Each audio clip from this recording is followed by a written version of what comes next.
અમદાવાદના ઘાટલોડિયામાં આજે સત્તાધાર ફ્લાયઓવરનું લોકાર્પણ, જેમાં મુખ્યમંત્રી ભૂપેન્દ્ર પટેલ ઓવરબ્રિજનું લોકાર્પણ કરશે।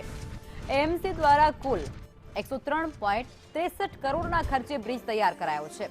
975 મીટર લાંબો અને 16.5 મીટર પહોળો આ બ્રિજ ફોરલેન બ્રિજ જાહેર જનતા માટે બનીને તૈયાર થઈ ચૂક્યો છે।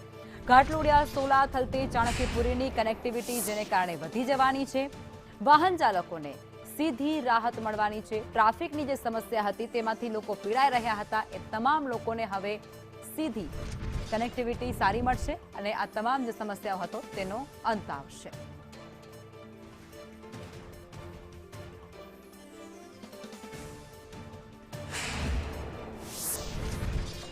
પીક ટાઈમમાં બહુ ટ્રાફિક રહેતો હતો, એટલે અત્યારે આ બ્રિજ બન્યો છે એનાથી બહુ રાહત થશે। પહેલાં છે ને 5-10 મિનિટ ઊભું રહેવું પડે એટલો ટ્રાફિક થતો હતો, અત્યારે આ બ્રિજ થયો એનાથી એકદમ રાહત થઈ જશે વાહન ચાલકોને।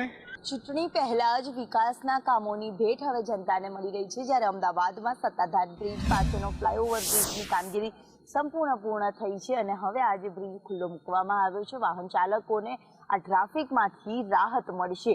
બ્રિજની ગુણવત્તાથી લઈને સૌ કોઈની ચકાસણી છે તે કરવામાં આવી હતી, કારણ કે દર વખતે બ્રિજને લઈને પરેશાનીનો સામનો કરવો પડતો હોય છે। જર્જરિત બ્રિજો થઈ જતા હોય છે, ત્યારે તેની ગુણવત્તા અગાઉથી જ ચેક કરી લેવામાં આવી છે। અંદાજિત 1099 કરોડના ખર્ચે આ બ્રિજની કામગીરી કરવામાં આવી છે। સાથે જ આજે મુખ્યમંત્રી દ્વારા આ બ્રિજ છે તે ખુલ્લો મૂકવામાં આવ્યો છે। આમ તો સામાન્ય દિવસોમાં અહીંયાથી ટ્રાફિકનો સામનો લોકોએ કરવો પડતો હતો, પરંતુ બ્રિજ બનતાની સાથે જ લોકોએ હવે ટ્રાફિકનો સામનો નહીં કરવો પડે।